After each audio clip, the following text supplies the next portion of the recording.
This is what remains of a 1957 Corvette Gasser. And this is a model kit that I got. It came out in 1986. So I got it in, I think it was Christmas. Yes, Christmas '87. It was either Christmas or my birthday. Pretty sure it was Christmas. And there's all the pieces left over it.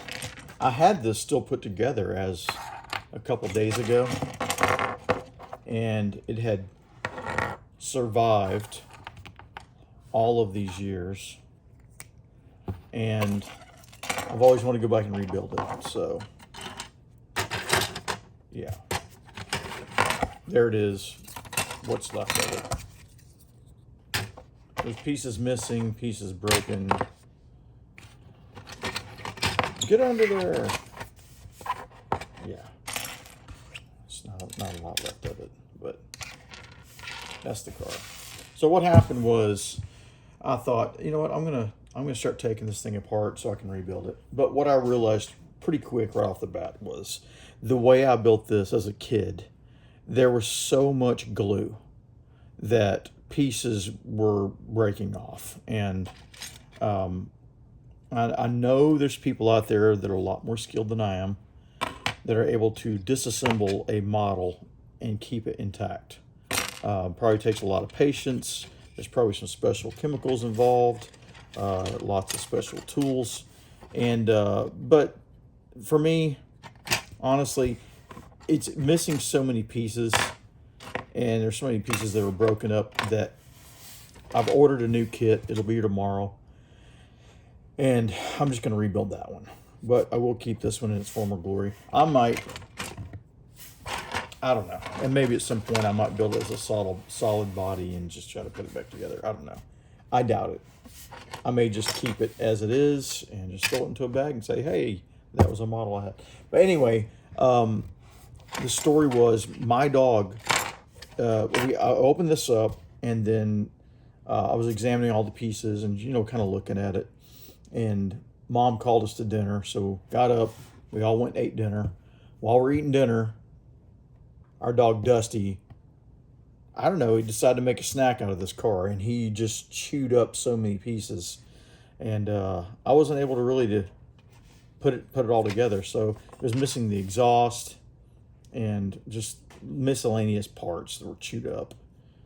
The most notable was the front steering knuckle on the driver's side was missing, and so I used a toothpick, and this toothpick has been in there since 1987, so that's a really, really long time. 37 years. And I just glued this wheel to that toothpick. Look at all the glue that's on there. I mean, it's ridiculous. So yeah, pieces were breaking off as I was trying to take it apart. So you can see, for example, a real fragile piece of plastic there. No way to get that off that I can think of. And it just snapped. But like I said, there's pieces, like this piece is missing. There's lots of stuff missing, and I just found it pointless to do it. But as it was taken apart, I started noticing some interesting stuff. We lived in Georgia for about 1 year, maybe a little more than a year. And they have this green, yellowish pollen everywhere out there. I don't know if it comes from the pine trees or what, but it was pretty interesting looking inside here. Some of that pollen is still on these seats. And I remember that pollen getting all over our models back then. Another thing I discovered, looking at the instructions, there's some pieces that go on here, and I see glue spots for them, but they're not there. I don't know why. So when you put the suspension on, unfortunately, the tires go all the way up against the body, and I always hated that. Well, it's because they're supposed to be lifted off just a little bit. They're supposed to be lifted off just a little bit, I just now realize I'm probably way out of frame the entire time I'm talking, but yeah, they're all the way up against the body. So now I know why.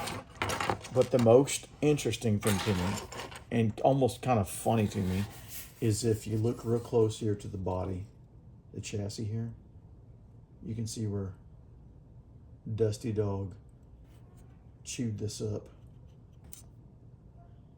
See that? You see those teeth marks? That's just hilarious. That's hilarious to me. So yeah, there's still a little bit of my puppy dog from way, way back then still with us. Anyway, that's what remains of my 1957 Gasser from 1987. And I'll have a new one here tomorrow. And when it gets here, I will put it together and it will look a lot better. I'm also working on a die-cast version that I've already stripped the paint off of, put custom wheels on it. These are the wheels that were on it. And but that's a separate video. And when I finish that, it's going to look pretty cool. So if it's already finished, when you watch this, maybe you can go check it out. Anyway, see ya.